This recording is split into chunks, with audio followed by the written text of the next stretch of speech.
In regards to the context of the organization in ISO 22000-2018, this is a new concept that urges an organization to conduct an analysis of its context and to identify interested parties to understand the scope of the food safety management system. All this is done to embrace a clear focus on the processes and requirements needed to fulfill the objectives of food safety. The top management in an organization is responsible for familiarizing the context of the organization. This is because it is they who are equipped with the organization's data and matters regarding business and any other activities related to it. The discussions entail both external and internal issues that affect the FSMS. 4.1 Understanding the organization and its context. The ISO 22000-2018 section involves the assessment of all issues that can affect the operation of an organization. Issues refer to both internal and external ones. Examples of the latter include political, cultural, social factors, as well as technology. Note that these issues need to be directed to solely affecting food safety objectives. For food safety objectives to be established, an organization must revise these issues frequently. Reports should be given during management reviews. The nature of these issues can be negative or positive. Findings shouldn't only lean on one side.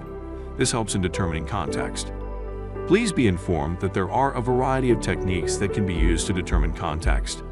The most popular ones are the Competitive Profile Matrix, CPM, Strengths, Weaknesses, Opportunities, and Threats Analysis, SWOT, Political, Economic, Socio-cultural, and Technological Analysis, PEST.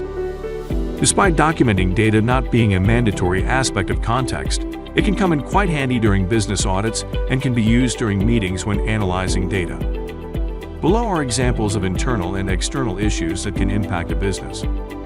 Internal issues. The workflow of the organization, including roles and duties assigned to employees, the state of working conditions, availability and utilization of resources, rules, regulations, and policies governing the achievement of objectives, client availability, the culture of food safety in the organization and the relationship between it and the employees, the linkage between an organization and a particular location, period, or activity, the competence of the labor force, the retaining of exceptionally qualified employees, external issues, the actual surroundings in which a business operates, such as politics, social and cultural factors, laws and regulations, and natural surroundings.